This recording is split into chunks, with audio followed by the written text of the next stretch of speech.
आज प्रशिक्षण सत्र के 13वें दिन हम उपस्थित हैं आप लोगों के समक्ष इस बात को बताने के लिए कि अब असल चुनौतियां आपके सामने अब शुरू होने जा रही हैं। क्योंकि आपके पहले वाले लोगों ने, आपके पूर्ववर्ती सदस्यों ने जो कुछ भी किया है उसका थोड़ा बहुत खामियाजा आप सबको भी भुगतना पड़ेगा और उन समस्याओं का सामना भी आप लोगों को करना पड़ेगा। हो सकता है आप लोग इसके पहले भी इस पद पर रहे होंगे और इस बार भी निर्वाचित हो गए होंगे,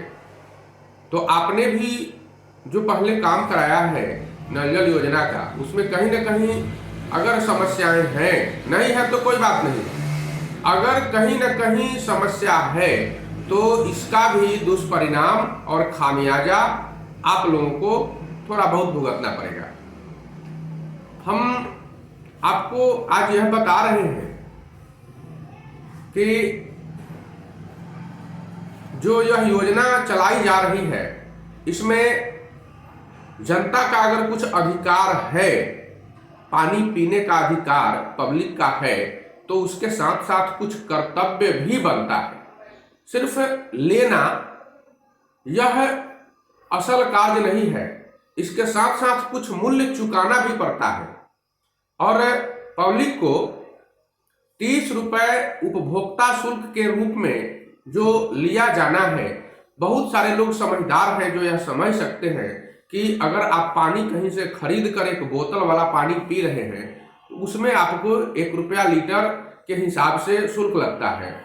लेकिन आपको तो यहाँ 1 रुपया में 1 दिन पानी मिलता है। तो ज़्यादा सस्ता आपके लिए यह है और अच्छा पानी मिल रहा है। जो आप बाजार से खरीदते हैं उससे भी शुद्ध पानी आपको उपलब्ध कराया जा रहा है। आपका भी कर्तव्य बनता है कि अगर 30 रुपया मासिक है तो आप उस बिल को चुकावें और इसमें इस बड़ी महत्वाकांक्षी परियोजना जो है सरकार की, इसमें आप सहयोग करें, क्योंकि पानी ही अधिकांशतः पेट की बीमारियों को दूर करता है। अगर खराब पानी, दूषित पानी अगर आप पी लेते हैं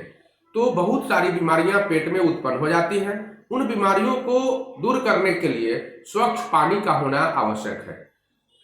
डॉक्टर भी बताते हैं कि पानी को गर्म करके और फिर ठंडा करके उस पानी का उपयोग करना चाहिए, पर कब? जब लेयर ऊपर रहे तब, कम गहराई पर अगर आपका चापाकल है तब। किंतु आप जो नल जल का पानी पी रहे हैं उसकी गहराई 400 फीट के आसपास है, 125 मीटर के आसपास है, 350 मीटर से तो हर जगह ज्यादा ही है। इसलिए यह पानी विशुद्ध पानी है, शुद्ध ही नहीं, शुद्ध से भी शुद्धतम पानी जिसको हम विशुद्ध पानी कहते हैं, तो यह विशुद्ध पानी है। और आपसे इसके बदले अगर 30 रुपया लिया जा रहा है महीना में, तो यह कोई बहुत बड़ी बात नहीं है, क्योंकि यह आने वाली पीढ़ियां आपकी स्वस्थ रह सकेंगी, सुरक्षित रह सकेंगी। और उसमें अगर एक छोटी सी बीमारी आपको हो जाता है तो कितना रुपया आप डॉक्टर को खर्च कर देते हैं, दे देते हैं, दवा में खर्च कर देते हैं, जांच में खर्च कर देते हैं, आने जाने के किराया में खर्च कर देते हैं, लेकिन आप 30 रुपया मासिक देकर सुरक्षित रहने का प्रयास नहीं कर सकते हैं। तो ये तो आपकी मानसिकता बताती है। अब हम जो बता रहे हैं उसमें कुल मिलाकर सभी की जिम्मेवारियां निहित हैं। इसमें सबसे पहले तो आप वार्ड के जो जनता है उनका भी जिम्मेवारी है,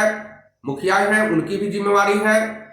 वार्ड सदस्य हैं उनकी भी जिम्मेवारी है, आपका जो वार्ड क्रियान्वयन और प्रबंधन समिति है उसकी भी जिम्मेवारी है, और अनुरक्षक को जो आपने बहाल किया है उसकी भी जिम्मेवारी है। तो इसमें 4 लोगों की जिम्मेवारी है। सब लोगों को अपनी अपनी जिम्मेवारियों का वहन करना है, तभी जाकर यह सफलतापूर्वक संचालन हो सकेगा, यह योजना सुचारू रूप से धरती पर उतर पाएगी। नहीं अगर ऐसा करते हैं तो अब आप भी परेशान थोड़ा होंगे ही, क्योंकि सरकार कहेगी बार बार कि आपको उपभोक्ता शुल्क लेना है, और पब्लिक लोगों का कहना है कि हम उपभोक्ता शुल्क नहीं देंगे क्योंकि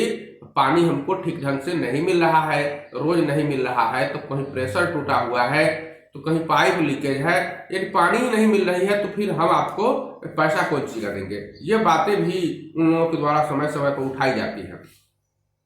तो अब हम जान लें कि सरकार ने इसके लिए 30 रुपया जो उपभोक्ता शुल्क लगाया है, इस उपभोक्ता शुल्क को एक अनुदान के रूप में हर परिवार को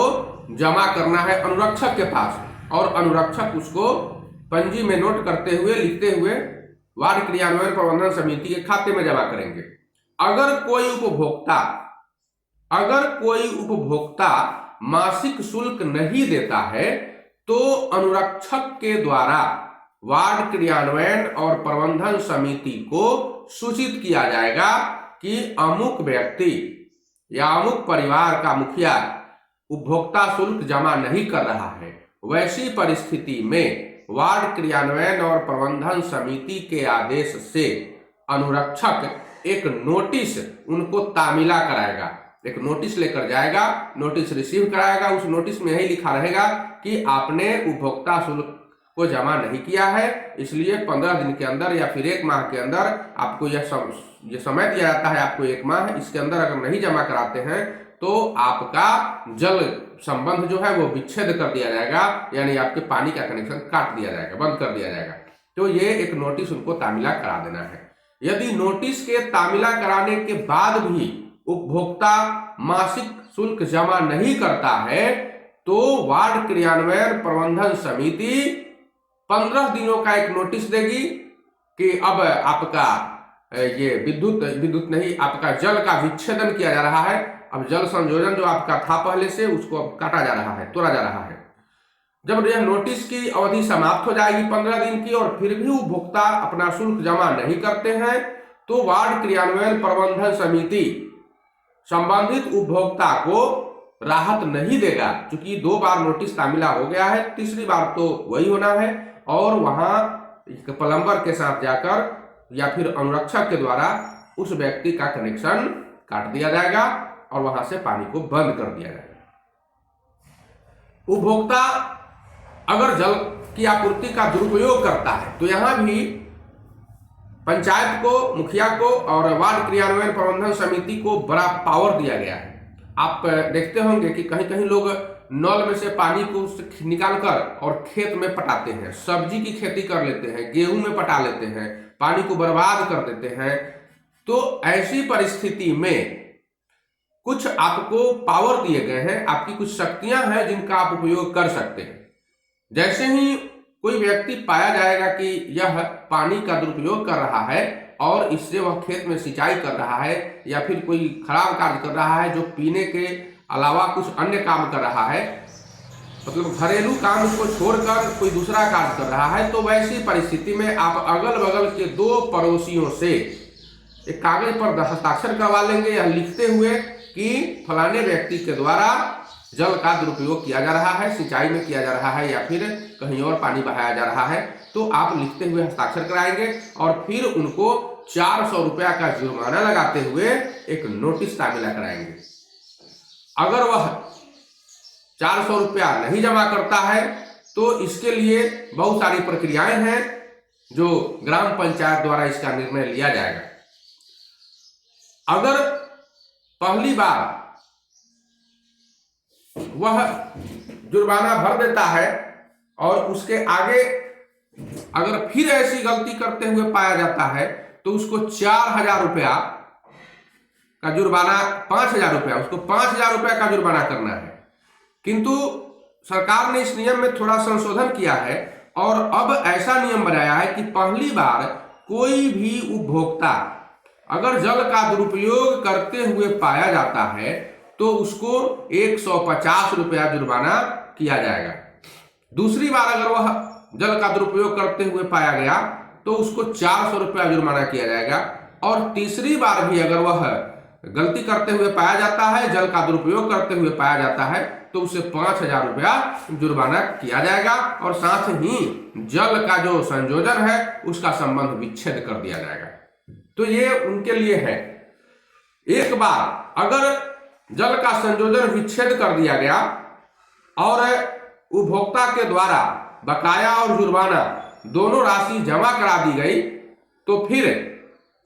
तकनीकी सहायक के साथ और उनके पर्यवेक्षण में उन्हें आदेश दिया जा सकता है कि फिर से इनके जल संयोजन को जारी कर दिया जाए, फिर से उनको जोड़ दिया जाए। लेकिन उस जोड़ने के लिए भी उनको 300 रुपया अलग से देना पड़ेगा। मतलब जल संयोजन अगर दोबारा आप कर रहे हैं तो इसके लिए भी उन्हें 300 रुपया का शुल्क देना है। यदि उपभोक्ता के द्वारा मोटर पंप लगा लिया जाता है नल जल वाले पाइप में, जो पाइप है उनको घर में ये नल जो लगा हुआ है उस पाइप में अगर वो मोटर का कनेक्शन कर लेते हैं और उस मोटर से पानी खींचकर टंकी में अपने चढ़ाते हैं और ऐसा पाया जाता है, ऐसा अगर गलती करते हुए उनको कोई देख लेता है और फिर फोटो खींचा जाता है या फिर अगल बगल के 2 लोगों से हस्ताक्षर करा लिए जाते हैं तो उन पर भी 5,000 रुपया का जुर्माना लगाया जा सकता है। तो ये 5,000 रुपया का जुर्माना जो है वो उनको इसलिए लगाया जाता है कि वो जल का अधिक दुरुपयोग कर रहे हैं, मोटर के द्वारा पानी खींचकर और इसका उपयोग वो कर रहे हैं। इसके बाद भी अगर वो बार बार यही कार्य करते हैं तो प्रखंड पंचायती राज पदाधिकारी को आप इसकी लिखित सूचना देंगे, वो साक्ष्य के साथ, मतलब फोटो के भी साथ, फोटो भी खींच लेंगे इसका, और 2 व्यक्ति जिससे सिग्नेचर कराए रहेंगे, हस्ताक्षर जो अगल बगल के लोग होंगे पड़ोसी, तो उनके साक्ष्य के साथ आप प्रखंड पंचायती राज पदाधिकारी को एक आवेदन देंगे और प्रखंड पंचायती राज पदाधिकारी एक आवेदन थाना को देंगे, उस व्यक्ति पर प्राथमिकी दर्ज कराएंगे। यदि दोषी उपभोक्ता के द्वारा जुर्माना की यह राशि नहीं दी जाती है तो इस पर ग्राम पंचायत सर्टिफिकेट वाद दायर करते हुए जुर्माना की राशि उनसे वसूल करेगी। तो ये कार्य ग्राम पंचायत के अधिकार क्षेत्र में आता है, क्योंकि आप उनको जब सूचित करेंगे तो ग्राम पंचायत को यह कार्य करना है। लेकिन यह तो हमने जो बताया यह सरकार के स्तर से जुर्माना, दंड या फिर प्राथमिकी ये सब जो है सरकार ने निर्धारित किया है। लेकिन अब आप जहां हैं और जिनके मत से आप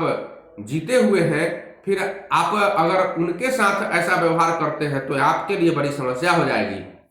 मतलब आप न घर के रहेंगे न घाट के रहेंगे, तो आपके साथ ऐसी परिस्थिति है कि अब आप क्या निर्णय लेंगे यह आपके ऊपर निर्भर करता है। स्व विवेक से आपको कुछ करना है, क्योंकि आपको तो पावर दिया गया है। वार्ड क्रियान्वयन और प्रबंधन समिति एक छोटी सरकार होती है, एक वार्ड की सरकार है, और आम सभा में जो भी निर्णय जनता के द्वारा लिए जाते हैं